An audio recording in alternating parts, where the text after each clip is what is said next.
नमस्कार मित्रांनो, मी तुकाराम सुरनर, सुरनर जे-आर आणि योजना या YouTube चॅनलमध्ये आपल्या सर्वांचं स्वागत आहे. आजच्या व्हिडिओमध्ये एक अत्यंत महत्त्वाची माहिती आपण पाहण्याचा प्रयत्न करणार आहोत. तो म्हणजे जे काही महिला व बालविकास मंत्री आहेत, आदिती तटकरे यांनी लाडक्या बहिणींच्या ई-के-वाय-सी संदर्भातील एक महत्त्वाची माहिती समोर आणलेली आहे.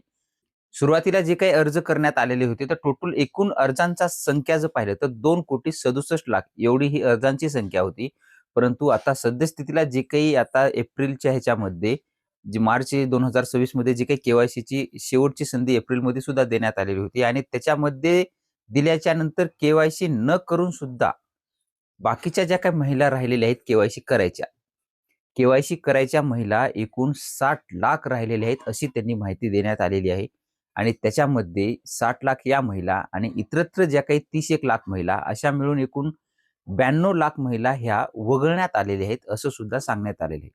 म्हणूनच या 92,00,000 महिला वगळण्यात आलेल्या आहेत. त्याच्यामधून 2,67,00,000 वरचा आकडा हा आता 1,63,00,000 आसपास आलेला आहे.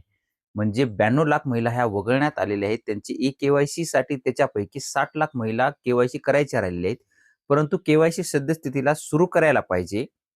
परंतु दरवर्षी के-वाय-सीचा जे काही जी-आर लाडक्या बहिणीचा आलेला होता, त्याच्यामध्ये सांगण्यात आलेलं होतं, की दरवर्षी जे काही के-वाय-सी असेल तर जून महिन्यामध्ये सुरू करण्यात येईल.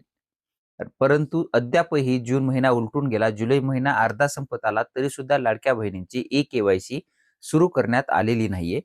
तर जे काही जी-आरमध्ये दिलेलं होतं त्या पद्धतीनं त्यांनी ई-के-वाय-सी सद्यस्थितीला सुरू करायला पाहिजे आणि ज्या महिला ई-के-वाय-सीमुळे वंचित राहिलेल्या आहेत त्यांच्यासाठी लाभ द्यायला पाहिजे. हे एक छोटंसं अपडेट होतं. जसं अपडेट आपल्यापर्यंत मिळेल तसं अपडेट तुमच्यापर्यंत पोहोचवण्याचा प्रयत्न आपण करणार आहोत. ही छोटीशी माहिती तुम्हाला देण्याची होती. ते देण्यासाठी आपण हा व्हिडिओ बनवलेला आहे. भेटूया नवीन माहितीसह नवीन व्हिडिओमध्ये. धन्यवाद.